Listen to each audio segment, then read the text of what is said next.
तो बस यही था कि एक लोटा है, जल है, पत्थर पर जाते हैं, चढ़ा देते हैं, 3 ताली बजाओ। 3 ताली, ठीक है, बिल्कुल, मैंने भी या सुना। फिर कॉन्वेलेक्स आपने सुना होगा। जो भी उज्जैन महाकालेश्वर जी के दर्शन कर आता है उसकी अकाल मृत्यु कभी नहीं। भगवान शिव जी को भस्म इतनी प्यारी क्यों? आप अपनी एक यंग एज में इस अटायर को पहन के चलते होंगे तो कुछ ना कुछ लोग अच्छा भी बोलते होंगे और कुछ ना कुछ लोग बुरा भी बोलते जो कूल बनने के लिए आजकल कर रहे हैं, हैं। कूल बनने के लिए। बिल्कुल। पुराण के हिसाब से क्या नियम होते हैं कि एक रुद्राक्ष को आप पहन सकते हो, धारण कर सकते हो? यदि हमारे शरीर पर रुद्राक्ष नहीं है, तत्सर्वे निष्फलम भवेत्।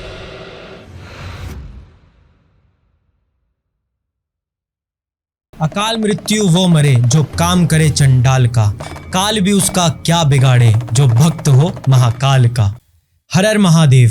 इस पॉडकास्ट में हम लोगों ने ऑलमोस्ट सारी चीज़ें डिस्कस करी हैं जो कि आपके लिए और मेरे लिए जाननी बहुत इंपॉर्टेंट थी, बिकॉज ऑनलाइन मार्केट में बहुत सारी ऐसी स्पिरिचुअल नॉलेज आती जा रही है जो कि वैल्यूएबल नहीं है।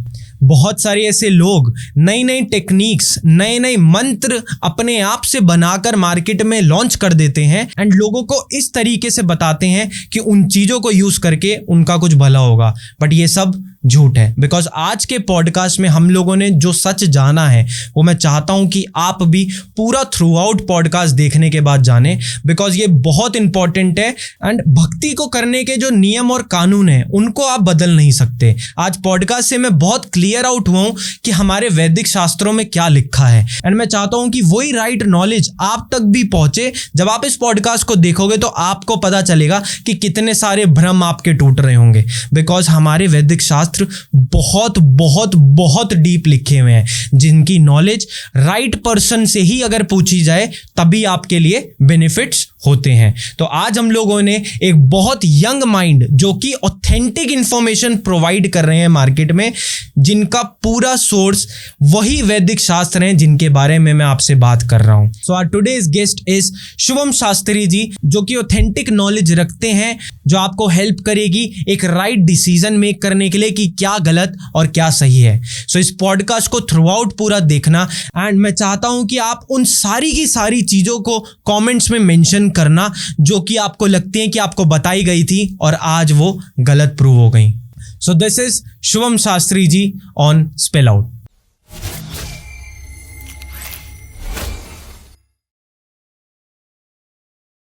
हर हर महादेव हर शास्त्री हर जी। महादेव, जय सीताराम। कैसे हैं आप? कृपा है भोले बाबा की भाई। बिल्कुल। तो मेरा पहला सवाल ही आपसे ये रहेगा कि भोले बाबा शिव जी ही क्यों आपने अपने आराध्य बनाया उनको? देखिए, मैंने नहीं उन्हें चुना है, उन्होंने मुझे चुना है। सबसे पहली बात, बहुत सही। बस जो है कि बचपन से ही जी।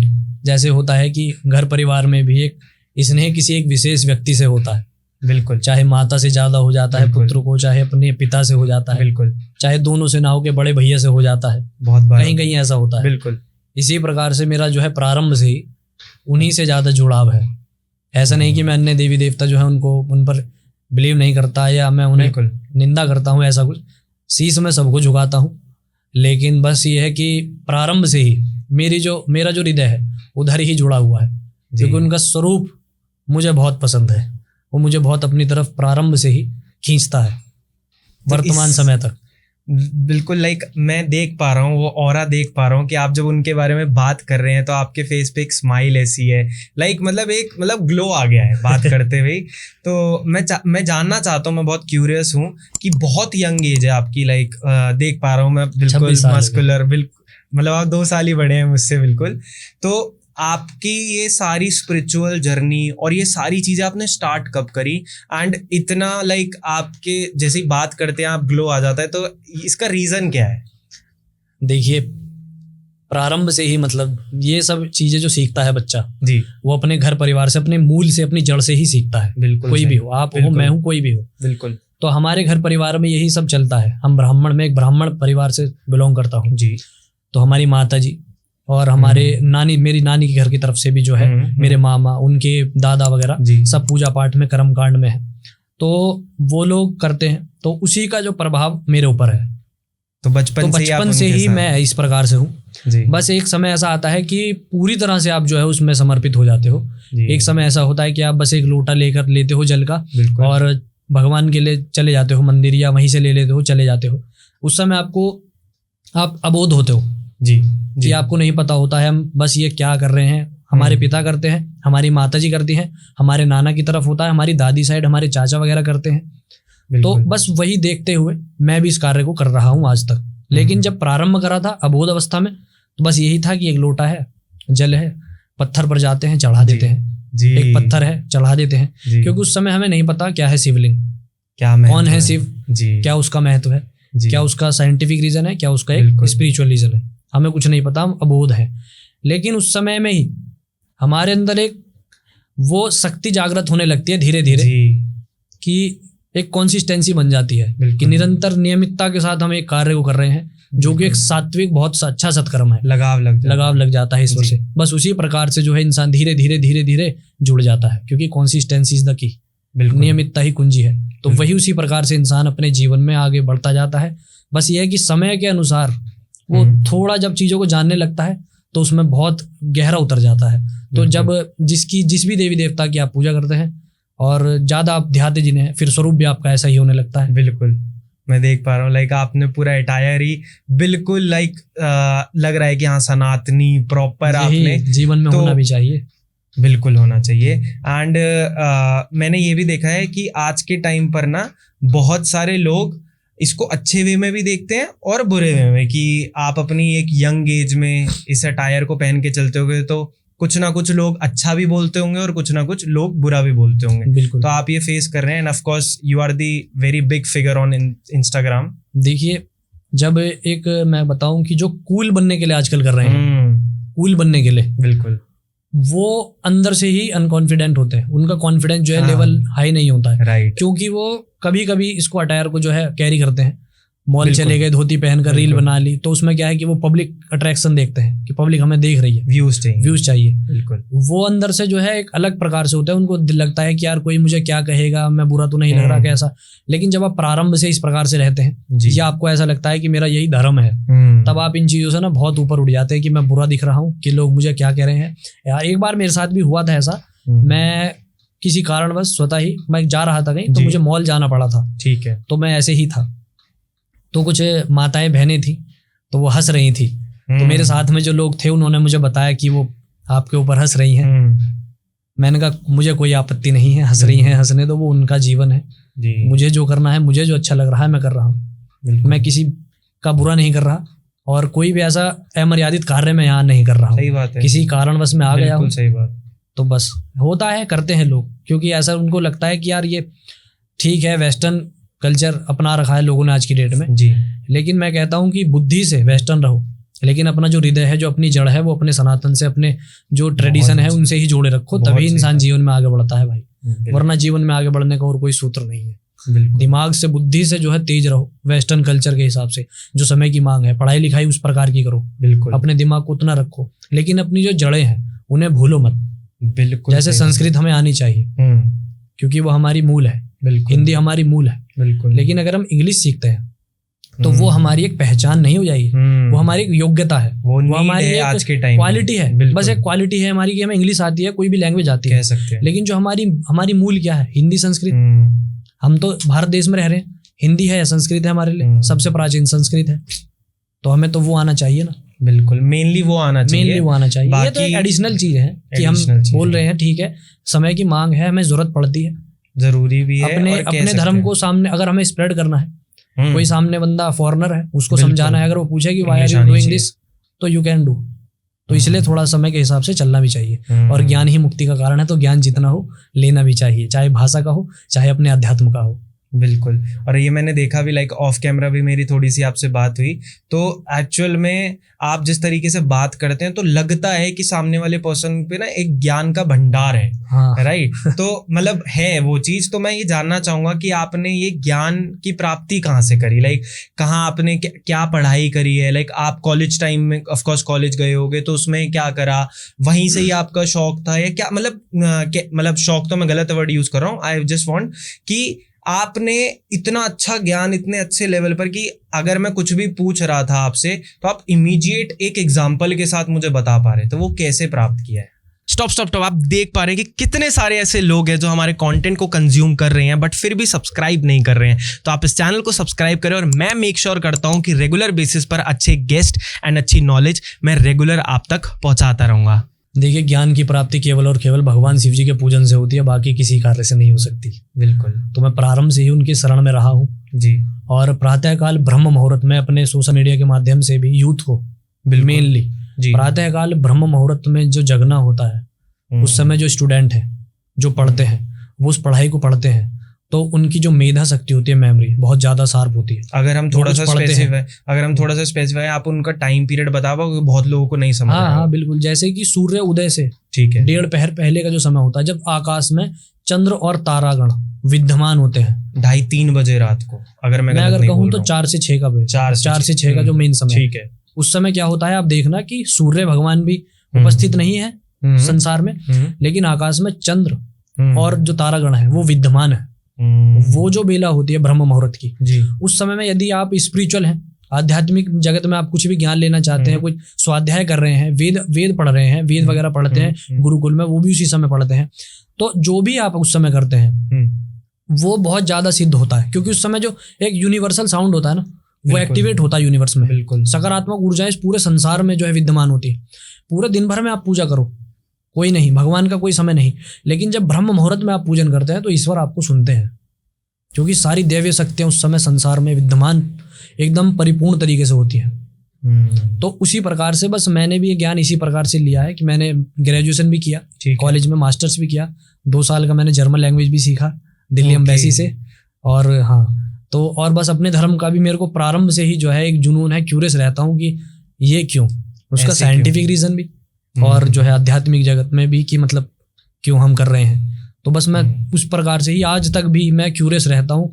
मुझे ज्ञान की प्राप्ति करना मुझे बहुत ज़्यादा पसंद है, क्योंकि भगवान ने भी हमारे भगवत गीता में जी, और शिव महापुराण में भी जी, भगवान ने 4 प्रकार के भक्त बताए हैं। ठीक है। आर्थ, अर्थार्थी और जिज्ञासु और ज्ञानी, 4 प्रकार के भक्त हैं। एक वो होते हैं जो बिल्कुल बहुत ज्यादा एकदम क्रिटिकल कंडीशन है, तब जो है भगवान की शरण में जाते हैं। बिल्कुल। जैसे कि आपने गजेंद्र मोक्ष सुना होगा, जो एक हाथी थे, उनका गजराज थे, उनका जो पैर है मगरमच्छ ने पकड़ लिया था। जी। तब उन्होंने श्री हरि नारायण की जो है गजेंद्र मोक्ष पूरा एक स्तोत्र है, उन्होंने जो है उस समय याद करा था श्री हरि भगवान नारायण को, तब भगवान नारायण उनकी रक्षा के निमित्त आए थे। ठीक है। तो एक ये व्यवस्था होती है। ठीक है। एक व्यवस्था वो होती है जब आप जिज्ञासु होते हो थोड़ा जानने के लिए कि ईश्वर क्या है, या आध्यात्मिक जगत में हम कैसे क्या पूजा पाठ करते हैं, क्यों हम घंटी बजाते हैं, उसका क्या महत्व है, क्यों हम शिवलिंग की पूजा करते हैं, तो मतलब ये सब थोड़ा जानना जी। एक होते हैं अर्थार्थी, जो अपने केवल अर्थ की कामना के निमित्त पूजन करते हैं ईश्वर का। जैसे कि मेरी कोई मनोकामना है, ठीक है, मैं पढ़ाई कर रहा हूँ, हे ईश्वर मैं अपनी जो है इस पढ़ाई में सफल हो जाऊं तो मैं 40 दिन का 40 करूंगा। तो ये प्रकार जो ऐसी भाव आते हैं, अर्थार्थी भक्त होते हैं, वो डिमांड कर रहे हैं मनोकामना के निमित्त, सकाम भाव लेकर जो है वो ईश्वर की शरण में है। लेकिन एक होते हैं ज्ञानी जी, उनका लेवल सबसे टॉप है। अच्छा। ईश्वर सदैव उन्हें अपने सानिध्य में रखते हैं जी। जैसे एक पिता अपने पुत्र को सदैव सीने से लगा कर रखते हैं, सदैव उसी प्रकार से ऐसे भक्तों को ईश्वर सदैव अपने सानिध्य में रखते हैं, क्योंकि उनको ऐसा लगता है कि वो मेरे मतलब इस आध्यात्मिक जगत को जानने के लिए बहुत ज्यादा उत्सुक है। और ज्ञान का भंडार कौन? भगवान शिव। सप्तऋषियों को भी ज्ञान उन्होंने दिया, बिल्कुल, गुरु परंपरा में सप्तऋषियों को ज्ञान उन्होंने दिया। तो इसीलिए बस ज्ञान की प्राप्ति मैंने केवल और केवल शिव पूजन से की है। तो आपने शिव पुराण और ये सारी चीजें बहुत अच्छे हाँ मैंने बांचा है भाई, अपने आप ही मैं स्वाध्याय करता हूँ, आज भी मैं करता हूँ। ऐसा नहीं कि मैं कहीं जा रहा हूँ या मैं कोई कथावाचक बनना चाहता हूँ इस प्रकार से, बस मैं अपने धर्म के लिए, क्योंकि जो मैंने मानव ध्येय लिया है इसकी सबसे पहली प्राथमिकता जो प्रायोरिटी है वो मेरा धर्म है। मैं बिजनेस में धर्म करता हूँ वो बहुत अच्छा है, लेकिन यदि मैं धर्म का बिजनेस करूँ तो वो मेरे पतन का कारण बन जाएगा, जैसा आजकल आप देखते हैं। बिल्कुल मैं अपने बिजनेस में हूँ, लेट सपोज कि मैं कोई एक बिजनेस कर रहा हूँ, लेकिन मैं उसके अंतर्गत धर्म में हूँ। जैसे मैं गाय माता को नित्य सेवन कर रहा हूँ, एक रोटी में निमित्त जो है उनको खिलाता हूँ, अपने मंदिर जाके मैं जो है ईश्वर की पूजा करता हूँ, जो भी कर रहा हूँ ईश्वर के निमित्त, वो बिजनेस में धर्म कर रहा हूँ। बिल्कुल। लेकिन यदि मैं उस धर्म में बिजनेस ऐड कर लेता हूँ ना, वहाँ मेरे पतन का कारण है धीरे धीरे। वह हमारे धर्म को भी हानि होती है। जो वर्तमान समय में स्थिति है हमारे धर्म की, जो चल रही है वास्तविकता है। ठीक है, धर्म के नाम से आप अपना जो कर रहे हैं, किसी का पेट भर रहा है, बहुत अच्छी बात है, वो सब ईश्वर के नाम से है, सब ईश्वर की इच्छा है। मैं उसमें कोई नहीं कह रहा कि आप क्या कर रहे हैं। बिल्कुल। लेकिन मेरी थोड़ी सी बुद्धि, मेरी मानसिकता अलग है इस मामले में। मैं थोड़ा इन चीज़ों को, मेरा परसेप्शन अलग है एकदम, कि आप क्या कर रहे हो क्या नहीं कर रहे हो, कोई दिक्कत नहीं। लेकिन मैं केवल एक चीज़ जानता हूँ, अंत समय में मृत्यु भी आपको पकड़ेगी। बिल्कुल। और उस समय तब जो है सारे कर्म आपके सामने आ जाते हैं। जगत गुरु शंकराचार्य जी का लिखा हुआ है, अवश्यमेव भोक्त्यर्थम कर्तम कर्म शुभाशुभम। आप और मैं जो भी अच्छा बुरा कर्म करेंगे सामने आ जाएगा। बस you will have to wait. बस वेट। वो कहते हैं ना कि जब हम डेथ बेड पे होते हैं तो लास्ट के कुछ सब दिखता है पूरे। मैं कह रहा हूँ कि अंत समय में पूरी पिक्चर ईश्वर जो है चला देते हैं। ऐसा जो है गरुड़ पुराण में भी दिया हुआ है। अच्छा। क्योंकि वो जब स्थिति आती है तो वो तो उस समय जिस पर बीतती है वही जान सकता है कि वो क्या देख रहा है। ना वो कभी उसका कोई वो बता नहीं सकता, ना कि कोई विद्वान उसका जो है संक्षेप से वर्णन कर सकते हैं। बस ये है कि गरुड़ पुराण में ऐसा दिया है, तो हमारे पुराण है, हम उनका आदर करते हैं, हमें मानना चाहिए। बिल्कुल। हम ऐसा नहीं कहेंगे, हम ऐसा नहीं कह सकते कि पुराण ही तो है, किसी आपके मेरे जैसे इंसान ने तो लिखे, भगवान ने थोड़ी लिखे। लेकिन वेदों में श्रुतियां स्मृतियां हैं, तो हम ऐसा नहीं कह सकते कि वो आपके मेरे जैसे किसी मानव ने, किसी इंसान ने लिखे। नहीं, बिल्कुल। आपके मेरे ऐसा कोई नहीं था उस समय लिखने वाला। सब धुरंधर थे, तपस्वी थे, जिन्होंने तप किया, तब से ईश्वर को प्रसन्न करा, तब ईश्वर आए, ईश्वर को उन्होंने सुना, उनका वर्णन उन्होंने हमारे लिए किया। स्मृतियां जो उन्होंने अपने स्मरण में रखी, हमें बताई कि आने वाली पीढ़ियों को वो कैसे सहायक होंगी, कैसे मैनेजमेंट होगा इस यूनिवर्स का। वो सब कुछ उन्होंने सोच सब दे कर गए हैं वो हमें, भाई सब कुछ दे कर गए हैं। बस हमें पढ़ना है, हम पढ़ते नहीं ना, हम ज्ञान नहीं लेते। फिर उसके बाद हम अपने आप ही अपने नए नए ज्ञान, अपने नए नए मंत्र, नए नए भगवानों को जो है बनाने लगे हैं। भाई जो आपको दिया है आपके पूर्वजों ने, आपके लेगेसी जो है उसे कैरी तो करो। बिल्कुल सही। आपको कहीं दिक्कत नहीं किसी भागने की, कहीं भी कुछ भी करने की आपको आवश्यकता नहीं। बेशक मैं आपके सामने अभी बैठा हूँ, या आपका चैनल चल रहा है, जो भी है, जैसा कि बोल रहे हैं आजकल की 3 ताली बजाओ, 3 ताली, ठीक है। बिल्कुल, मैंने भी सुना। या फिर कॉन्वेलेक्सा आपने सुना होगा, कॉन्वेलेक्सा बोलो। बिल्कुल भाई मैं बिल्कुल इन चीज़ों का खंडन करता हूँ। बिल्कुल कोई ऐसा मंत्र नहीं है, कोई इतना ऐसा छोटा कि जो आपको यहाँ बैठे बैठे मैं अगर कहूँ कि आप कॉन्वेलेक्सा कहो और आपको धन की प्राप्ति होगी। अगर ऐसा होता तो भाई मैं भी कुछ नहीं करता, आप भी कुछ नहीं करते, पूरे संसार में कोई मेहनत नहीं करता। कॉन्वेलेक्सा बोलते, सब अपने सबके घर के बाहर मर्सिडीज फॉर्च्यूनर खड़ी हो जाती। थोड़ा सा अपनी बुद्धि का इस्तेमाल भी करना चाहिए हमें, कि सामने वाला कुछ कह रहा है तो उसके पीछे का कुछ रीजन है। शास्त्र में कहीं दिया है? नहीं दिया। शिव महापुराण में आप पढ़ना, कहीं भी आपको 3 तालियों का नहीं मिलेगा। शास्त्र में आप उठाओगे तो नंदी महाराज के कान में बोलने का आपको अवश्य मिल जाएगा। शिव महापुराण में किस प्रकार से पूजन करना चाहिए, घंटी का जो साइंटिफिक रीजन मिल जाएगा कि जो वातावरण में है एक पॉजिटिव एनर्जी फैल जाती है, इन सब का मिल जाएगा। लेकिन अब जो अपने मत से बिल्कुल अपने आप को जो है फेम कमाने के लिए, या अपने आप को फेमस करने के लिए, कुछ अलग अलग कुछ यूनिक सा देने के लिए नया बना देना, कुछ जो हमारे पुराणों में शास्त्रों में नहीं, उसे उन चीज़ों का मैं खंडन करता हूँ। मेरा जन्म आज का है, मेरे पूर्वज मेरे से पहले कितनी चीज़ लिख के मुझे दे गए। बिल्कुल, आज मैं उनमें संशोधन क्यों करूँ? मैं उन्हें पढ़ के अपने जीवन को साधू ना आगे, तभी तो मेरा कल्याण होगा और मैं आने वाली पीढ़ी का कल्याण करूंगा। लेकिन मैं उनका खंडन करके उन्हें संशोधन कर दे रहा हूं उनमें, और मैं अपनी तरफ से अपनी टिप्पणी कुछ लिख रहा हूं। मैंने कोई तपस्या करी नहीं, मैंने कोई करी नहीं, ज्ञान मुझे किसी चीज़ का नहीं, अपने मत से मैंने लिख दिया, ये मंत्र लिख दिया और आपको बोलने लगा कि ये मंत्र पढ़ो आपके कार्य सिद्ध हो जाएंगे। ऐसा कहीं नहीं होता भाई, कहीं भी कुछ भी नहीं होता ऐसा। मंत्रों का निर्माण नहीं होता है, मंत्र तो सिद्ध है स्वतः ही। मंत्रों का तो इतिहास मैं कह रहा हूँ जब सृष्टि है तब से है। बिल्कुल, आपके मेरे पता नहीं कितने लोग चले गए आने के, तो ऐसा नहीं कि अब आप नया मंत्र कोई बना दो अपने लिए और फिर उसको बता दो कि ये मंत्र बना रहे हैं बहुत ज़्यादा, उसका कोई महत्व नहीं है, कोई लाभ भी नहीं है। तो आप एक चीज़ देखो कि जब जितना भी ये सब हो रहा है उतने ही लोग पूजा पाठ करते हैं, निसंदेह धर्म का प्रचार हो रहा है। बिल्कुल, लेकिन फिर भी इंसान दुखी है। आपने सुना होगा कि पूजा पाठ तो बहुत करते हैं, लेकिन फिर भी ना घर मन में शांति है, ना घर में शांति है, ना धन की प्राप्ति होती है। क्यों? बिल्कुल सही। क्यों ऐसा क्यों होता है? जब सब कुछ कर ही रहे हैं तो क्यों नहीं हो रहा है? कर रहे हो, लेकिन भाई मैं कह रहा हूं कि आप कार्य कर रहे हो, लेकिन उसका किस दिशा में कर रहे हो, उसका कोई लाभ है? कुछ पढ़ा है, कुछ ज्ञान लो उसके बारे में। थोड़ा सा बुरा लगे शायद किसी को, अगर कोई व्यक्ति 100 बहन बेटियों की इज्जत की रक्षा कर रहा है, उन्हें पढ़ा रहा है, उनका विवाह करा रहा है, तो क्या उसको समाज ये अधिकार देगा कि 5 बहनों के साथ कुछ गलत करे वो? बिल्कुल नहीं। उससे आप कह सकते हो कि धर्म का प्रचार तो कर रहा है, 100 बहनों की तो रक्षा कर ही रहा है, कोई नहीं 2-4 के साथ अगर गलत कर्म कर भी रहा है तो उसको माफ कर दो। कर सकते हो आप ऐसा? मैं तो कभी ही नहीं कर सकता भाई, ऐसा नहीं कर सकते ना। तो फिर ठीक है, आप धर्म का प्रचार कर रहे हो, लेकिन शास्त्रीय सम्मत तो हो वो भी बताई हुई बातें आपकी। अपने मन से आप मनगढ़ंत कुछ भी बता दो, वो देखिए उसका मैं खंडन करता हूँ हमेशा से। और मैं कहीं भी जाऊं, कुछ भी मैं करता हूं, कहीं भी सोशल मीडिया के माध्यम से भी मैं कभी कोई ऐसी भ्रांति नहीं फैलाता कि ऐसा करो ऐसा होगा, ऐसा करो ऐसा होगा। जो दिया गया है, जिसका मैं अध्ययन करता हूं, वो मुझे लगता है कि मुझे स्प्रेड करना चाहिए अपने युवाओं के बीच, अपने समाज के बीच, तो मैं छाती चौड़ी करके करता हूँ। और जो नहीं मिलता उसका मैं बिल्कुल कहीं कोई मतलब जो है मैं छेड़ता नहीं उस चीज़ को। तो आप कॉलेज में भी इसी तरीके से? नहीं, कॉलेज में तब नहीं जाता था ऐसे। उसके बाद से आपने? हाँ, उसके बाद से थोड़ा सा, मतलब उस समय भी ये था कि जैसे पूजा पाठ में कहीं जा रहे हैं या कहीं ऐसा कुछ प्रोग्राम है, अनुष्ठान है, तब जाते थे। क्योंकि ऐसा है कि हर एक जगह का एक ड्रेस कोड होता है उस समय में। बिल्कुल सही बात। अब कॉलेज जा रहे हैं, वहाँ की ड्रेस कोड है पैंट शर्ट या ऐसा कुछ, तो मैं ऐसा नहीं कर सकता कि मैं बिल्कुल वहाँ की मर्यादाओं का उल्लंघन करूँ। हमारा धर्म ये नहीं सिखाता।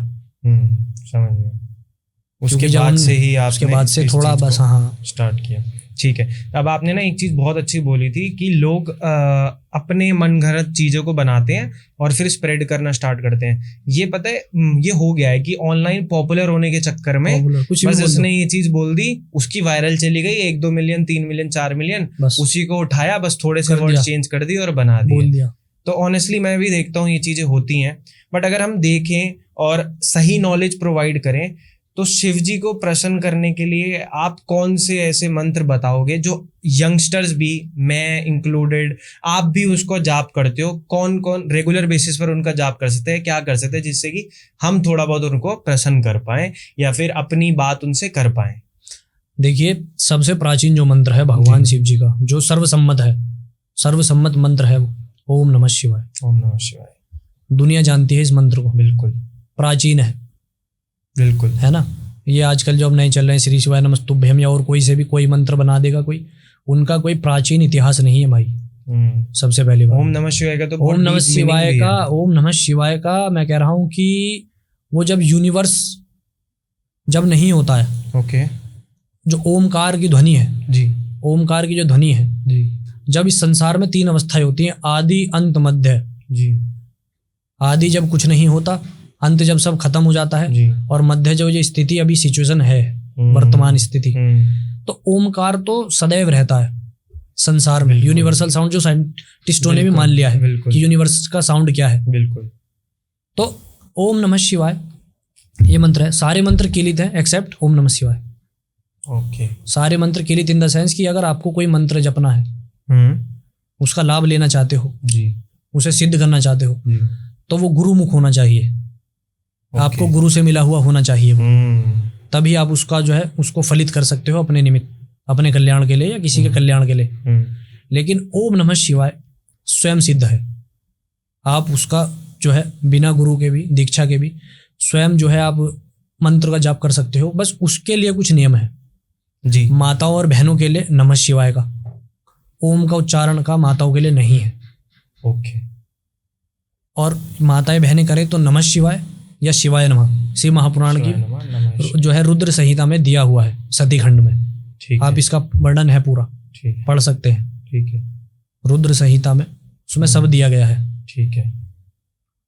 तो माताएं बहनें नमः शिवाय या शिवाय नमः, और जो पुरुष हैं वो ओम नमः शिवाय। ठीक है। लेकिन उसमें व्यवस्था ये है कि उसको आप जब जपें उसका नियम ले, संकल्प ले। ठीक है। कि एक माला में नित्य करूंगा, 108 मन की जी, बिल्कुल। एक माला में नित्य जो है करूंगा। बिल्कुल। इसमें ऐसा नहीं होना चाहिए भाग दौड़ कर रहे हो, भाग रहे हो, ट्रेन में मेट्रो में जा रहे हो तो कर रहे हो, ऐसा जब कोई फलित नहीं होता।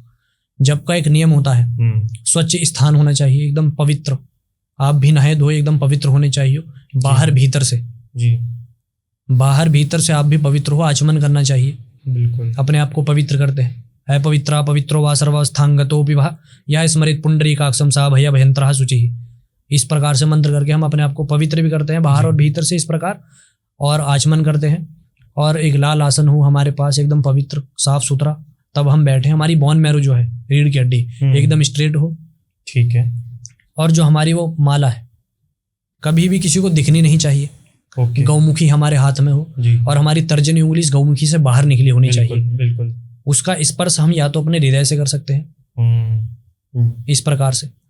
यहाँ पे जो त्रिकाल संध्या ब्राह्मण करते हैं उनके लिए अलग विधान है। प्रातः काल वो नाभि तक रखते हैं, उसके बाद यहाँ रखते हैं, उसके बाद वो अपने नेत्रों पे ऐसे रखते हैं, त्रिकाल संध्या जो करते हैं। लेकिन जब आप नॉर्मल कोई मंत्र बस जप रहे हैं, जैसे ओम नमः शिवाय को आप जप रहे हैं, प्रातः काल ब्रह्म मुहूर्त में आप उठिए, स्नान ध्यान आप अपने निवृत्त होइए, उसके पश्चात आप जो है शिवालय में बैठकर, गौशाला में बैठकर, नदी के किनारे पे बैठकर जो है आप मंत्र को जपिए। बस उसका नियम यही है कि एकदम ब्रह्मचर्य से रहें, पवित्र रहें, अहंकार का त्याग कर दें, बिल्कुल। मांस मदिरा का इन सब चीज़ों का बिल्कुल जो है एकदम त्याग कर दें। बिल्कुल। तो आप देखना कि स्वतः ही वो सिद्ध हो जाएगा, आपको पता भी नहीं चलेगा, क्योंकि वो स्वयं ही सिद्ध है, वो मंत्र स्वयं सिद्ध है, कुछ नया बनाने की नीड ही नहीं है। नहीं है कोई भी नीड आपको। जब माता पार्वती जी तप करने के लिए गई थी जी, 3000 वर्ष तक, जब भगवान शिव जी की प्राप्ति के लिए माता पार्वती जी ने तप किया था, तब नारद मुनि जी ने आकर उनको ये मंत्र दिया था, नमः शिवाय। शिव महापुराण में जिसका वर्णन दिया गया है कि इस मंत्र से आप जो है उनकी प्रसन्नता के लिए, उन्हें पाने के लिए तप कीजिए, क्योंकि भगवान शिव केवल और केवल उत्तम तप से प्रसन्न होते हैं भाई। उत्तम तप, बहुत तप बल विप्र सदा बरिहारा, तिनके कोप न को रखवारा। जो तप का बल होता है ना, उसका प्रभाव बहुत भयानक होता है, बहुत अच्छा प्रभाव होता है। तो इसलिए अगर आपको प्रसन्न करना है ईश्वर को, तो अब देखिए इतनी तपस्या तो कोई नहीं कर सकता। और कंदराओं में चले गए, कंदराओं में चले गए, तप कर लिया। तो वर्तमान समय में तप क्या है? ठीक है, त्याग देना। त्याग किस चीज का करना है? बुराइयों का।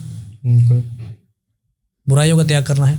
सबसे पहली चीज कि इस संसार में जितनी वस्तु है, कुछ जो भी है, ठीक है, सब शिवमय है। सबसे पहली धारणा ये रखनी है। बिल्कुल।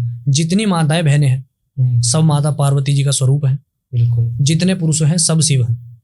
इस प्रकार का भाव रखेंगे ना, तो आपसे कोई पाप भी नहीं बनेगा। जो बहन बेटियों का आजकल रेप हो रहा है, ये भी नहीं होगा, जो भी रिसेंट में हो रहा है। ये सब इन चीजों को बहुत, जब हम विचार बदल लेंगे ना भाई, बिल्कुल सही, तो जब हम सोचेंगे कि ये बहन है, जैसे मेरे घर में है ऐसे ही सामने है, तो वो, लेकिन जैसे मेरे घर में बहन, मैं उसको पार्वती माता के रूप में देख रहा हूँ। बाहर भी शिव महापुराण के अनुसार, शिव महापुराण के अनुसार उपमन्यु जी महाराज थे, एक बहुत बड़े भक्त हुए शिव जी के। उन्होंने कृष्ण जी को उपदेश दिया था, ठीक है, इसी प्रकार से कि आप यदि हर पुरुष को शिव माने और हर स्त्री को आप माता पार्वती का स्वरूप समझे, तो आपसे जीवन पर्यंत कोई पाप नहीं हो सकता, क्योंकि सब शिव में है। ये धारणा अगर सब बनाए, तो मैं कह रहा हूँ माताओं बहनों को कहीं किसी प्रकार की जो है सुरक्षा की आवश्यकता ही नहीं, क्योंकि पुरुषों की बुद्धि इस प्रकार से डेवलप हो जाएगी। उनके घर से उन्हें संस्कार तो मिले, बिल्कुल, उनकी माँ, उनके पिता उन्हें संस्कार तो देने वाले, बिठाकर समझाए तो सही। सोशल मीडिया पे देख लिया पूजा पाठ कर रहे हैं, भाई वो पूजा पाठ किसी काम की नहीं है आपकी। ज्ञान लो पहले, बिल्कुल, भेड़ चाल के पीछे मत भागो। फलाना ये कर रहा है तो मैं भी ऐसा करूंगा, आपको नहीं पता वो क्या कर रहा है। बिल्कुल सही बात। तो आप अपने से भाई अपने कल्याण के लिए अध्ययन करो ना जी। IAS IPS ऑफिसर बनते कैसे बनते हैं? सोशल मीडिया से देख के बन जाते हैं क्या? बिल्कुल, यूट्यूब से पढ़ के बन जाते हैं। खुद की पढ़ाई, पुस्तकें पढ़ते हैं ना। सबसे मेन गहन जो डीप ज्ञान है पुस्तकों में ही मिला है, हमेशा, बिल्कुल हमेशा से मिला है ना। बिल्कुल सही बात। तो सोशल मीडिया पे एक रील देख ली, यूट्यूब पे 10-12 मिनट की किसी की कोई वीडियो देख ली, वहां से आपको संपूर्ण ज्ञान मिल जाएगा भाई? नहीं मिलेगा। गूगल पे भी तो वो ज्ञान है जो डाल देते हैं पीछे से, वो भी तो क्या पता कहीं से पढ़कर या फिर किसी और की देखकर बना। चाय बनाने की वीडियो देख लो, 1 लाख मिलेगी यूट्यूब पर, है ना। बिल्कुल। लेकिन जो एक विधि है वो उसकी एक वही विधि है जो प्राचीन है, जो चली आती है, जैसे बनती है चाय। बिल्कुल सही बात है। लेकिन अब उसमें मेडिसिनल कर दो, कुछ कर दो, तो भाई उसका एक मैं कहूँ कि कोई मतलब नहीं बनता भाई। वो अब ठीक है चल रहा है, सोशल मीडिया का जमाना है जी, तो कुछ भी करो, कुछ भी बेचो, दुनिया है देख रही है, फ्री है, बेचो। देखकर तुम्हें भेड़ चाल में भागना है, लेकिन जो धर्म है उसका अध्ययन नहीं करना, समय नहीं है पढ़ने का, बिल्कुल पढ़ने का समय नहीं है। और जिसने अपने लिए समय निकाल लिया स्वाध्याय के लिए, मैं कह रहा हूँ उससे बड़ा कोई ज्ञानी नहीं। उसे किसी प्रकार की कहीं भी जाने की जरूरत नहीं पड़ती। बिल्कुल। तो देखिए, ओम नमः शिवाय तो मैंने आपको बताया मंत्र है, जी। ओम नमो भगवते रुद्राय, ओके, और एक वैदिक मंत्र है। ठीक है। लेकिन वैदिक मंत्रों का यह है कि उसके लिए यज्ञोपवीत संस्कार होना चाहिए, जनेऊ, ठीक है। उसके कुछ नियम है, वो गुरु आपको देते हैं। बिल्कुल। ओम नमः संभवाय च मयो भवाय च नमः शंकराय च मयस्कराय च नमः शिवाय च शिवतराय च। ये जो मंत्र है ये वैदिक मंत्र है, वेद में, ओके, शुक्ल यजुर्वेद में आपको मिलता है। तो उसमें जो है इसका नियम है कि यज्ञोपवीत संस्कार हो, वो ब्राह्मण हो। ओके। ओम नमो भगवते रुद्राय, और ये वैदिक मंत्र है। ओम नमः शिवाय है, और भी बहुत सारे मंत्र हैं वैसे तो, लेकिन जो सर्वमान्य एक ही मंत्र है भाई, ओम नमः शिवाय। महामृत्युंजय मंत्र भी है, मृत वो सबसे पावरफुल मंत्र माना जाता है। मृत संजीवनी, एकदम जो है मृतक को भी वो जीवित कर देता है। जो दैत्यों के कुलगुरु थे शुक्राचार्य जी, वो उस समय क्या करते थे, क्योंकि उनके पास वो विद्या थी, उन्होंने तप किया था भगवान शिव जी का, बहुत भयंकर तप। हवा पानी पीकर रहते थे, उल्टे लटक कर पेड़ पर तप किया था उन्होंने। कहने को वो दैत्य थे, लेकिन भगवान शिव जी के प्रति बहुत श्रद्धा थी उनकी, तप किया था उन्होंने, तब जाके उन्हें वो मंत्र मिला। और वो मंत्र ही उन्होंने दधीची महर्षि हुए उनको भी दिया था। कहते हैं महामृत्युंजय मंत्र पावरफुल, उसका भी एक रीज़न है जो आपने रीज़न बताया। उससे भी अगर कोई बंदा जप भी करना चाहे तो आसानी से नहीं कर सकता। देखिए उसमें क्या है कि मरकंडू एक ऋषि हुए थे, ठीक है। उनको पुत्र की प्राप्ति चाहिए थी, लेकिन उनके भाग्य में पुत्र की जो रेखा थी वो नहीं थी। उन्होंने भगवान शिव जी का बहुत तप किया, भगवान शिव जी ने प्रसन्न होकर उन्हें पुत्र की प्राप्ति भी कराई। लेकिन उन पुत्र की अल्पायु थे, वो पुत्र जो प्राप्त हुआ वो अल्पायु था, 16 वर्ष की मात्र आयु थी उसकी। मार्कंडे ऋषि, आपने सुना होगा नाम अवश्य, हर एक इंसान ने अगर जो धर्म से थोड़ा जुड़ा है, जानना चाहता है, मार्कंडे ऋषि जी का महाराज, उन्होंने नाम जो है सुना होगा। तो मार्कंडू जो ऋषि थे, उन्होंने भगवान शिव जी की तपस्या की, पुत्र की प्राप्ति भी उन्हें हुई, लेकिन वो पुत्र अल्पायु थे। तो जैसे जैसे समय उनका 16 वर्ष का पूर्ण होने वाला था, तब वो अपने आत्महत्या के लिए चले गए कि मेरे पुत्र का मृत्यु का समय आ रहा है, मैं उसको अपने जीते जी मरते हुए नहीं देख सकता। जी बिल्कुल। कोई पुत्र नहीं, कोई पिता नहीं देख सकता ना। तो इसी प्रकार से वो भी जो है मरने के लिए चले गए। वहां नारद मुनि जी महाराज उपस्थित हो गए कि आप ये क्या अनर्थ कर रहे हैं महर्षि। तो उन्होंने कहा कि ब्राह्मण देव, मेरा जो पुत्र है वो अल्पायु है और उसकी 16 वर्ष की आयु अब पूर्ण होने वाली है, तो मैं उसे अपने आंखों के सामने मरता हुआ नहीं देख सकता। तो उन्होंने, जो नारद मुनि थे, उन्होंने कहा कि आप भगवान शिव जी की तपस्या के लिए भगवान शिव जी को प्रसन्न कीजिए आप जी, क्योंकि भगवान शिव जी जिस पर प्रसन्न है उसके लिए, उनके लिए कोई कार्य ऐसा नहीं जो वह असमर्थ हो करने में जी। कर्तुम अकर्तुम अन्यथा कर्तुम सर्वसमर्थे जी। आप और मैं हर कार्य को करने में समर्थ नहीं, लेकिन परमपिता परमात्मा भगवान शिव हर कार्य को करने में समर्थ है। तो इसलिए जो है उन्होंने उनको कहा। तब मार्कंडू ऋषि जी ने अपने पुत्र मार्कंडे को उपदेश दिया इस मंत्र का जी। तब उन्होंने जो है ये मंत्र कहा कि भगवान शिव जी की प्रसन्नता के लिए जप करो, तप करो, यदि आपको जो है चिरंजीवी होना है तो। यदि आपको चिरंजीवी होना है तो आप जो है तप कीजिए। उन्होंने तपस्या करी इस मंत्र से, महामृत्युंजय मंत्र से, और जब तपस्या की उनका समय आ गया, तो जब उनका समय आ गया काल उन्हें लेने आए। बिल्कुल। तो जब काल ने जैसे उन्हें अपना ग्रास बनाना चाहा, भगवान शिव जी वहाँ स्वतः जो है वहाँ पे आ गए। तो वो शिवलिंग को पकड़ कर बैठे थे मार्कंडे जी महाराज, क्योंकि प्रेम था ना। बिल्कुल। आज के समय में वो नहीं मिलता ईश्वर के प्रति। वो बहुत छोटे वर्ष की उम्र के हो गया, वो बहुत छोटी उम्र के थे, क्योंकि उनके पिता ने उन्हें वो संस्कार दिए ना। आजकल के पिता माता नहीं दे रहे वो संस्कार ना। माता अलग फोन लेकर बैठी हैं, पिता अलग अपना काम धंधा कर रहे हैं, तो पुत्र या पुत्री अच्छे जो है शिष्टाचार कैसे सीखेंगे भाई, आप सोचो। जिनको पिता ने ही ये कहा कि आप जो है भगवान शिव जी की तपस्या के लिए जाओ, इतने छोटे बच्चे को तपस्या के लिए भेज दिया उन्होंने। तो जिसका जितना बड़ा त्याग उसकी सफलता भी तो उतनी बड़ी होती है। तो इसी प्रकार से जब उन्होंने इतना बड़ा त्याग करा, जब तपस्या करी, भगवान शिव जी वहाँ पे प्रकट हुए माता पार्वती जी के साथ, तब काल ने भी हाथ जोड़ लिए थे कि यहाँ से चले जाइए आप, वो मेरी शरण में है। कालों के काल जब तक वो मेरी शरण में है, जो भी शिवालय में बैठा है पूजन कर रहा है, काल उसको देख नहीं सकता।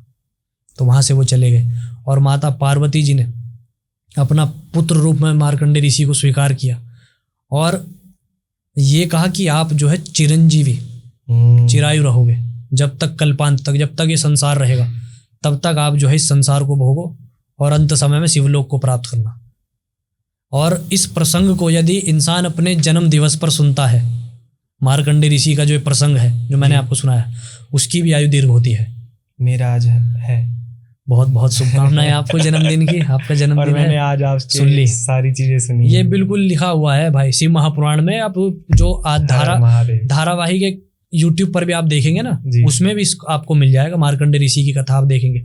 माता पार्वती जी ने स्वयं कहा है उसमें कि जो भी इस प्रसंग को सुनता है अपने जन्म दिवस पर जी, उस व्यक्ति की भी, उस जीव की भी जो है वो भी दीर्घायु होता है।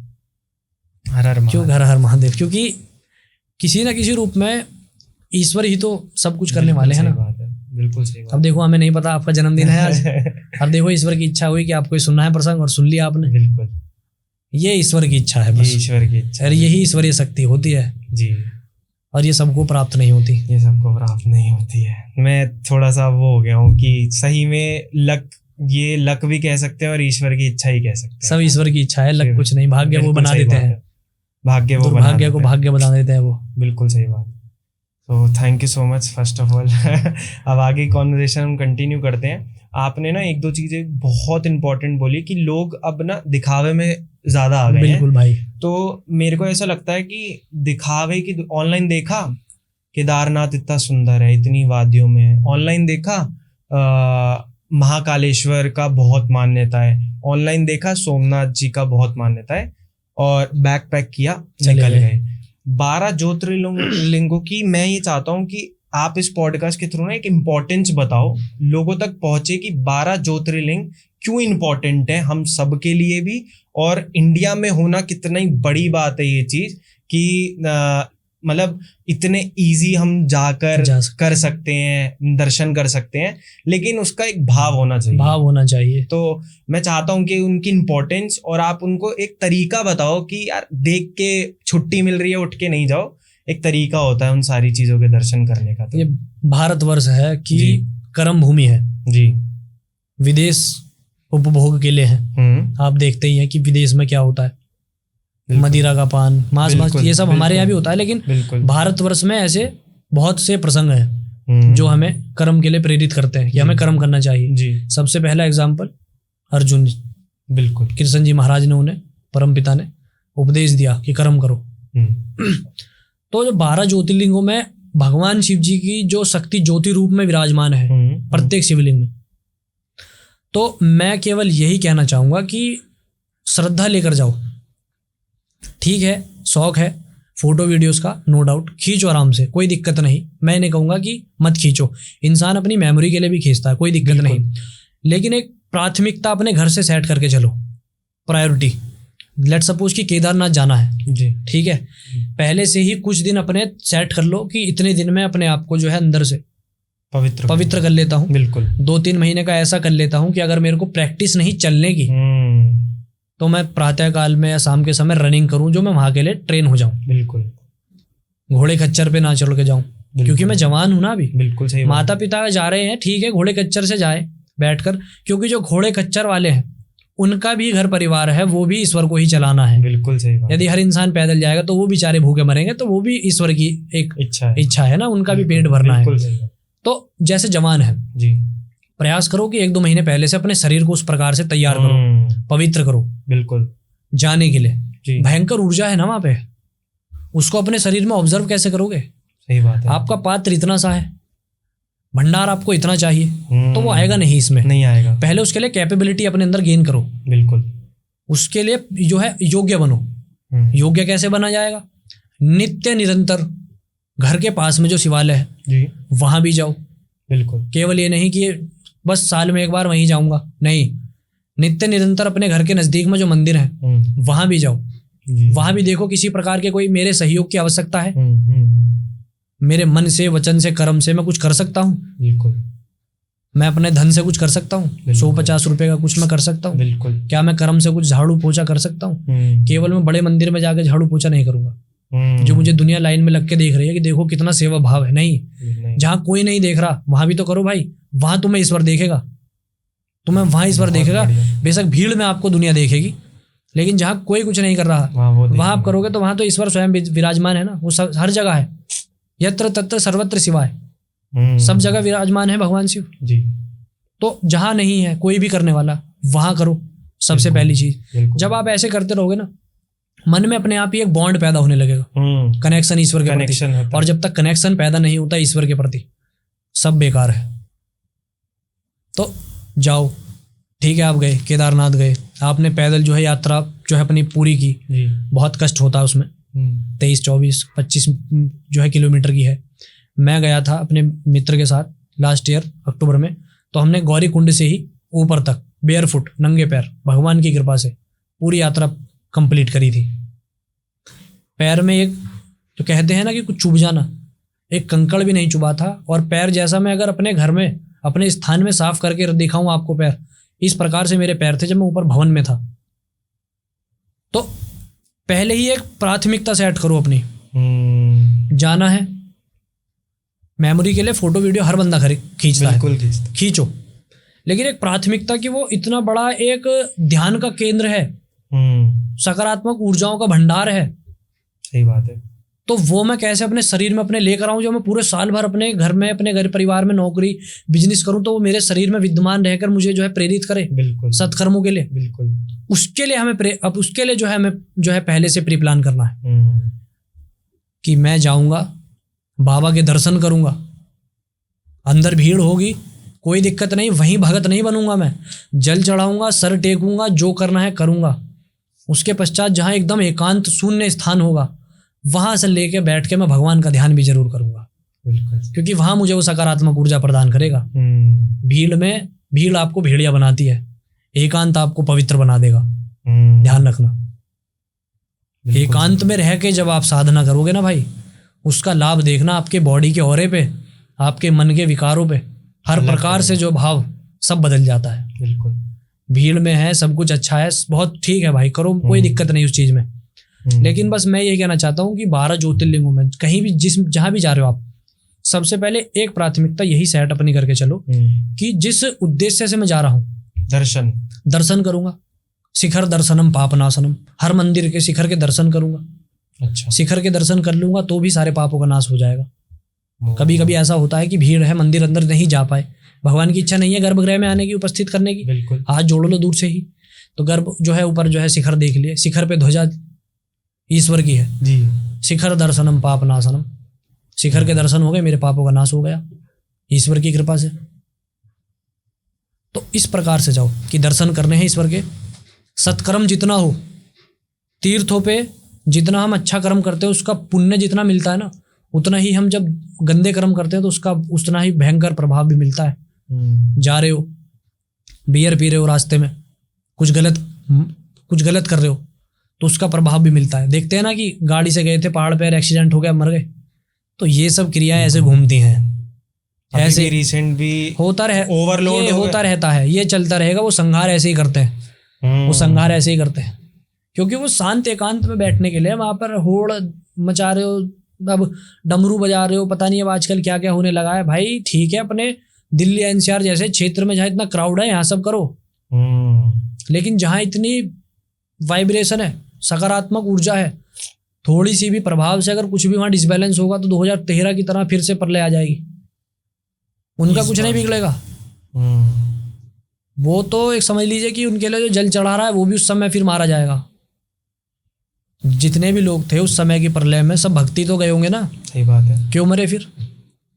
सोचिए आप, प्रभाव है उसका, कर्मों का प्रभाव है, ईश्वर की इच्छा है। 12 ज्योतिर्लिंगों, बस मैं यही कहूंगा कि भाई जाओ, निसंदेह अपने जीवन में 12 ज्योतिर्लिंग करने चाहिए। ईश्वर की, भगवान शिव जी की जो शक्ति है ज्योति रूप में हर शिवलिंग में विराजमान है। जी। सबका अलग अलग एक महत्व है, हर किसी के पीछे की एक प्राचीन प्रसंग है। बिल्कुल। तो वहाँ पे जाओ, लेकिन प्राथमिकता जो है पहले वो सेट करके जाओ कि ईश्वर के दर्शन, ईश्वर की सेवा, ईश्वर की पूजा। किसी को नहीं पता तो वहाँ गए, लोकल के किसी बंदे से मिले कि भाई यहाँ इस मंदिर की क्या मान्यता है, मान्यता है। बिल्कुल मंदिर के सही निज बात। पुजारी जी महाराज से मिले, बिल्कुल। पंडित जी महाराज इस मंदिर की क्या प्राचीन क्या प्रसंग है, हमें थोड़ा सा बता दीजिए, हमें थोड़ा सा बता दीजिए, हमें नहीं पता। तो उससे क्या है कि धर्म का भी ज्ञान हुआ, अपने सनातन धर्म का भी आपको ज्ञान हुआ कि मेरे से पूछे सोमनाथ ज्योतिर्लिंग का क्या प्रसंग है, तो मैं कह सकूं कि चंद्रदेव से संबंध रखता है सोमनाथ ज्योतिर्लिंग, पता होना चाहिए। बस इसी प्रकार से जाओ, और फिर उसके बाद अपना जो है अपने माता पिता भाई बहन जिसके भी साथ गए हो आनंद भी लो, फोटो भी खींचो, वीडियो भी खींचो, खाना पीना है आनंद भी लो, क्योंकि मेन कार्य जो है वो हो चुका है मेरा। दर्शन। मेरे बाबा के दर्शन हो गए, मैं जिस कार्य के निमित्त यहाँ प्रायोरिटी बेस पे लेकर आया था वो मेरा कार्य सकल सिद्ध हो गया है। अब मैं आराम से भगवान के शहर में घूमूंगा। इस पावन धरा जो है मेरे को नसीब भगवान ने कराई है, बिल्कुल। मेरा सौभाग्य है, मैं इस पावन धरा पे आया तो मैं अब थोड़ा सा अपना आनंद भी लूंगा। स्वार्थ और परमार्थ लेकर ही चलेगा, तभी इंसान जीवन जी सकता है। बिल्कुल सही बात, क्योंकि लोगों ने कर रखा है ये चीज कि जाते हैं ऐसे घूम फिर के अपना मौज मस्ती करके आ गए और दर्शन के नाम पर ये चीज करें। देखो, ईश्वर की भक्ति हमें आनंद देती है। बिल्कुल। पवित्रता के साथ करोगे ना भाई, आनंद में रहोगे, आनंद चित एकदम, किसी से मतलब नहीं। मैं खींच रहा हूँ फोटो, कोई दिक्कत नहीं, मैं बना रहा हूँ वीडियो, कोई दिक्कत नहीं, मैं खा रहा हूँ, कोई दिक्कत नहीं, मैं आनंद में हूँ। क्यों? मैंने ईश्वर के दर्शन कर लिए ना, मैंने इस पावन धरा पे। किसी किसी का विकार ऐसा होता है कि अंदर गए, दर्शन कर लिए, जल चढ़ा लिए, तब भी मन में एक संतुष्टि नहीं है, यार ये रह गया, वो रह गया। कोई इंसान भाव ही ऐसे लेके आया, उसके तो पावन धरा पे पैर धर के भाव मेरे तो हो गया कल्याण।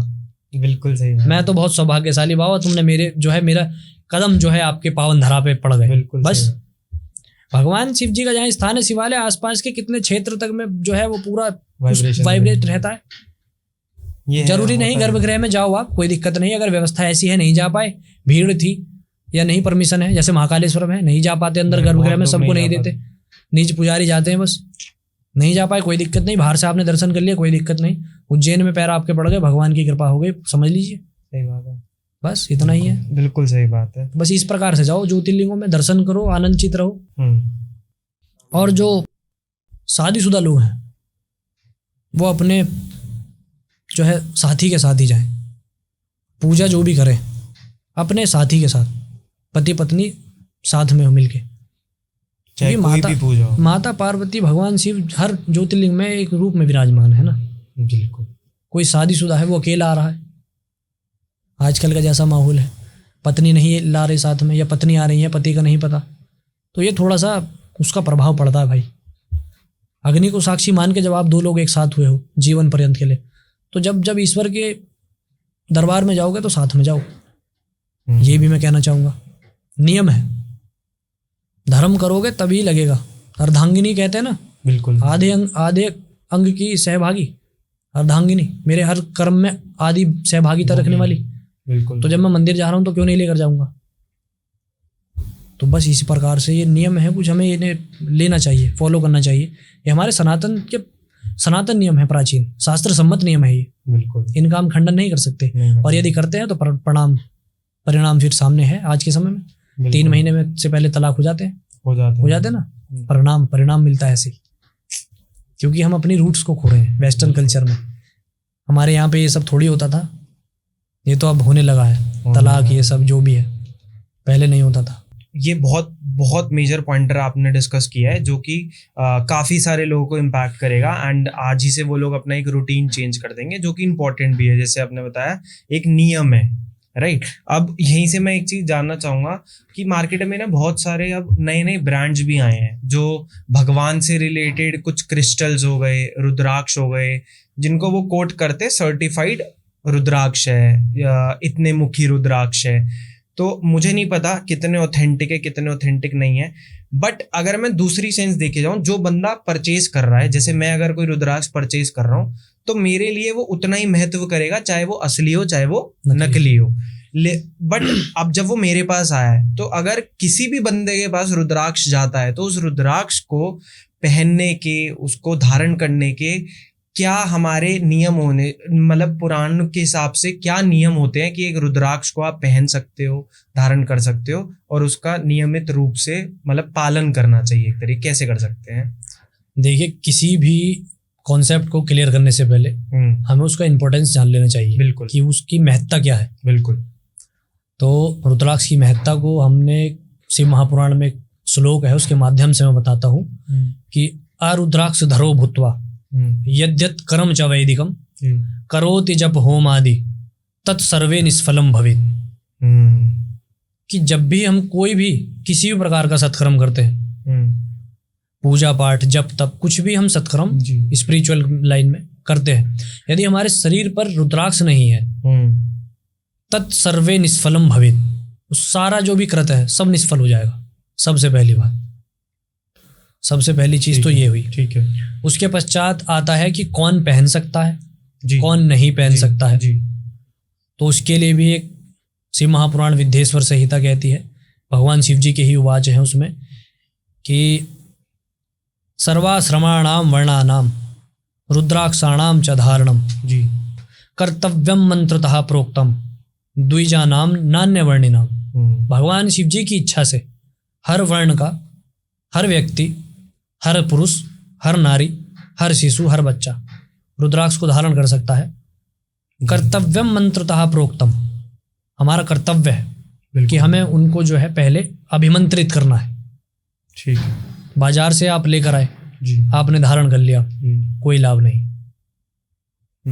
लायक कोई लाभ नहीं उसका।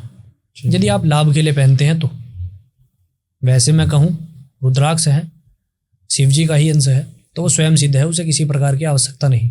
लेकिन अभी कली का प्रभाव है, कली काल है, 50 तरह की ऑथेंटिक वैरायटीज, नई नई चीजें आ गई। मैंने जैसा बताया था कि बिजनेस का, धर्म में जो है बिजनेस है, तो उस चीज के कॉन्सेप्ट के लिए मैं बता देता हूँ कि जैसे आप लेकर आए पंचमुखी, जो भी आप पहनना चाहते हैं, जो आपको मिल गया, असली नकली का भेद बाद में है।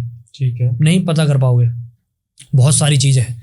जब मार्केट में काफी बल्क में चीजें हो ना, तो आपको असली बिल्कुल ज्यादा मुश्किल है वो, कि आप पकड़ ही नहीं पाओगे। सबसे पहली चीज उसमें। लेकिन मैं ये मानता हूं कि रुद्राक्ष जो स्वयं ही सिद्ध है, वो नकली भी अगर है, आपने अभिमंत्रित किया, सबसे पहले आपको क्या करना है, पंचामृत से जो है स्नान कराना है, अभिषेक करो आप पंचामृत से। ठीक है। पंचामृत से आपने अभिषेक कर लिया, उसके पश्चात आपने शिवलिंग पर स्पर्श कराया। शिवलिंग पर स्पर्श कराया आपने, भगवान शिव जी के चरणों में जब वो समर्पित हो गया, तब वो सिद्ध हो चुका है।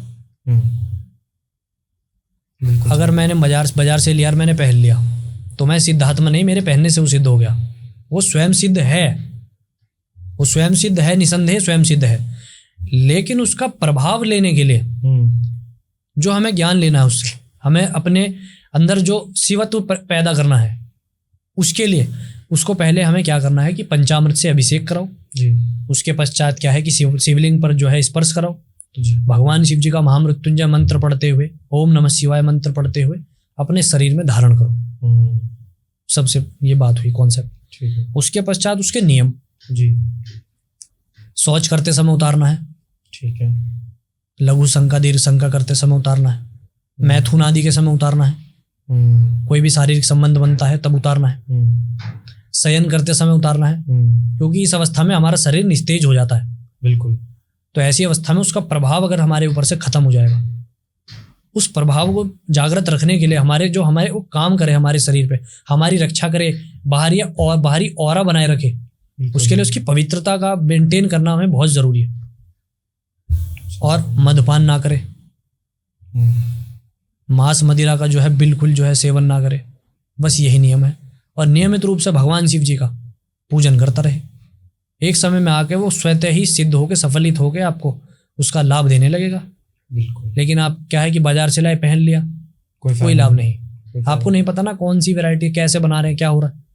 आप एक 150 रुपए की माला के लिए फैक्ट्री में तो जाओगे नहीं, पीछे से लेना ना। तो थोड़ा सा बस यही उसका नियम है, किस प्रकार से आपको पहनना, ये नियम है। कौन पहन सकता है, कौन नहीं पहन सकता है, किस प्रकार से पहनना है, क्या नहीं, क्या उसका नियम है, क्या विधान है, बस इतना ही है। जितना हो पालन करो उस चीज का, नियमों का पालन करो। नियमों के पक्के रह के तपस्या करोगे सेवा करोगे ईश्वर की, उसका लाभ बहुत अच्छा आपको मिलेगा, जी बहुत अच्छा। बिल्कुल। मैंने एक कहावत भी सुनी है, कहावत कह सकते हैं, या फिर मैंने एक कहना भी सुना है कि जो भी उज्जैन महाकालेश्वर जी के दर्शन कर आता है उसकी अकाल मृत्यु कभी नहीं होती। नहीं होती, क्योंकि महाकालेश्वर है ना वो, वहाँ का भी तो ये प्रसंग है। इसमें सच्चाई है, सच्चाई है, बिल्कुल सच्चाई है इसमें। 12 ज्योतिर्लिंगों में सबसे प्रचंड ऊर्जा है महाकालेश्वर, भयंकर ऊर्जा जिसे कहते हैं ना, भगवान की इच्छा भगवान का एकदम बहुत ज्यादा प्रचंड रूप, जी महाकालेश्वर वो रूप है। अति सौम्याय अति रुद्राय, तो सौम्य भी है ना अगर और ज्योतिर्लिंगों में, तो वो रुद्र रूप में भयंकर ऊर्जा में महाकालेश्वर में विद्यमान है भगवान शिव। वहां की जब वो आरती भी होती है तो पूरा शरीर Goosebumps ऐसे खड़े हो जाते हैं। वाइब्रेट होता है, ऐसे वाइब्रेट होता है। ये आप हर जगह महसूस कर सकते हैं, लेकिन भाव चाहिए बस। बिल्कुल। जब आप भाव ही नहीं लेकर जाओगे ना भाई, तो वो वाइब्रेशन आपको ईश्वर वो चमत्कार देगा भी नहीं। बिल्कुल सही बात। आप जिस भाव से जाओगे वो आपको वो दे देगा, मनोकामना लेकर आए वो दे देगा। दानवीर है ना, भोले भंडारी हैं, भोले भंडारी हैं, दे देंगे आपको जो चाहिए ले जाओ, जो चाहिए ले जाओ, मनोकामना जो है ले जाओ। लेकिन जब उसकी प्राप्ति के लिए जाओगे ना तो वो और प्रसन्न होते हैं कि उसे कुछ नहीं चाहिए। मेरा एक भक्त ऐसा भी आया है इस भीड़ में जिसे केवल उसे अपने आराध्य से मतलब है, उसे कोई नहीं चाहिए जी। तो ऐसे मैं कह रहा हूँ कि एक्सेप्शनल केस जो होते हैं इस लाइन में, ईश्वर उनसे बहुत उन्हें अपने सानिध्य में रखते हैं हमेशा। मृत्यु सबकी होती है, ऐसा नहीं कि जो ईश्वर की पूजा पाठ करेगा उसकी मृत्यु नहीं होगी, बिल्कुल, लेकिन वो जीवन जैसा जिएगा ना जी, वो शेर की सवारी वाला जीवन जीता है। जो ईश्वर की, जो भगवान शिव की भक्ति करता है, बिल्कुल, उसका जीवन इस लाइक शेर की सवारी। कि मैं ऐसा कहता भी मैंने सुना है कि निर्भय हो विचरो जगत में पिता हमारे भोलेनाथ। जब इंसान शेर की सवारी पे है तो निर्भय है ना जी। पीछे शेर खड़े हमारे बाबा, तो हमें किस प्रकार का भय है। तो महाकालेश्वर जो है बहुत प्रचंड ऊर्जा है वहाँ की। वहाँ का भी कॉन्सेप्ट यही है। जो शिशु थे जिन उस समय वहाँ पे जब व्यवस्था ऐसी थी कि वो महाकालेश्वर जब वो बने तो क्योंकि वहाँ पे उन्होंने काल का भी मर्दन किया था। अच्छा, काल का मर्दन करने वाले भी महाकाल। तो इसीलिए वहाँ जो महाकालेश्वर जो है उनका नाम पड़ा है जी। इसके भी पीछे प्रसंग है। हर ज्योतिर्लिंग के पीछे प्राचीन मान्यताएं हैं, उनके प्राचीन अलग अलग कथन दिए हैं, अलग अलग उनकी कहानियां दी गई हैं। दूषण और भूषण 2 नाम ये दैत्य थे। उन्होंने बहुत ज्यादा जो है उस समय त्राहिमाम सारे जगत में फैला रखा था कि कोई किसी की पूजा नहीं करेगा, केवल हमारी दैत्यों की जो है दूषण की नामक जो दैत्य था उसकी ही पूजा होगी। तो इस प्रकार से वहाँ नित्य देवता जो है ईश्वर की पूजा पाठ करते थे। अब वहाँ पूजा पाठ करते थे तो उस दैत्य को पता चला कि आज भी मेरे राज्य में जो है एक जगह ऐसा है वहाँ मेरी पूजा नहीं हो रही है, वहाँ शिव की पूजा हो रही है। बिल्कुल। वो वहाँ आया, उसने वहाँ पे प्रहार किया शिवलिंग पर। ठीक है। शिवलिंग पर जैसे ही प्रहार करे, प्रहार कैसे कर सकते हो इतनी बड़ी भयंकर ऊर्जा पर? बिल्कुल। वो तो आपका समय नजदीक है, आप ऐसा कोशिश अधर्म कर भी रहे हो। बिल्कुल, क्योंकि ईश्वर की इच्छा है आपको उस समय वहां पे मृत्यु देंगे। वो आपको वहां पता नहीं आपका प्रारब्ध कैसा है, अच्छा है कि वो वहां आपको स्वयं अपने हाथ से मार के मोक्ष देंगे। एक इंसान नॉर्मल मृत्यु से जाता है, पता नहीं मोक्ष मिला क्या मिला, लेकिन जब ईश्वर के हाथ से मिला तो सीधा सीधा मोक्ष है। मोक्ष मिला। तो उसी प्रकार से जब वहां पे महाकालेश्वर प्रकट हो गए तो वो दूषण नामक दैत्य था, वो बोला कि मैं काल हूँ जी, मैं आज इन सबको लेकर जाऊंगा। तो भगवान शिव जी ने भी कहा ठीक है कि अगर तुम काल हो तो मैं महाकाल बन के आज तुम्हारा यहाँ जो है सर्वनाश करता हूँ। उनकी भ्रकुटी से तीसरी नेत्र से जो है ज्योति निकली और वह तुरंत वहां पे जो है राख बन गया। भगवान शिव जी ने अपनी भस्म लगाई। भगवान शिव जी को भस्म इतनी प्यारी क्यों? भस्म इसीलिए उनको इतनी ज़्यादा प्यारी है क्योंकि वो एक, मैं बताऊं कि शाश्वत, सब कुछ जो है शाश्वत है, सब नश्वर है जी, ना किंचिन शाश्वत, कुछ भी परमानेंट नहीं है। बिल्कुल। तो वो जो भस्म है वो उसका एक प्रतीक है, साइन है। आज एक शरीर में विद्यमान है आप में सब जी, एक समय क्या होना है सबको पता है। तो वो वास्तविकता है ना। तो वो हमें एक एक कॉन्सेप्ट क्लियर करते हैं आम जन के लिए कि भस्म लगाना, हम भस्म लगाएं तो उसमें क्या है कि ये कॉन्सेप्ट क्या क्लियर होता है हमारा, कि हम मोह माया से दूर रहेंगे, मोह माया से दूर रहेंगे। और उनका रूप ऐसा है, और जब उनका रूप ऐसा विकराल है तो स्त्री संग से भी पुरुष दूर रहेगा। आज की डेट में अगर कोई माता बहन किसी से प्रेम करती है जी, तो पहले आज के समय का लड़का चाहिए होता है उन्हें, बिल्कुल थोड़ा दिखने में आज के ज़माने का हो। जी। अब हमारे जैसा कोई हो इस रूप का, तो उसमें क्या है कि वो बेशक आपको पसंद कोई कर सकता है, लेकिन संबंध बनाने में उनको थोड़ा ऐसा लगेगा कि नहीं वो तो बाबा हैं, पंडित हैं। लेकिन एक नॉर्मल युवा है, वो अलग चीज़ है। हुआ है आपके साथ कभी ऐसा? बहुत होता है मेरे साथ ऐसा।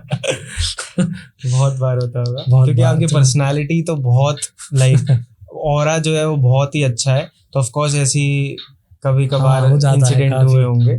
और ऑनलाइन है आप, इतनी बड़ी फिगर हैं, तो होता ही होगा 100%। होता है। तो क्या कोई किस्सा शेयर करना चाहेंगे आप?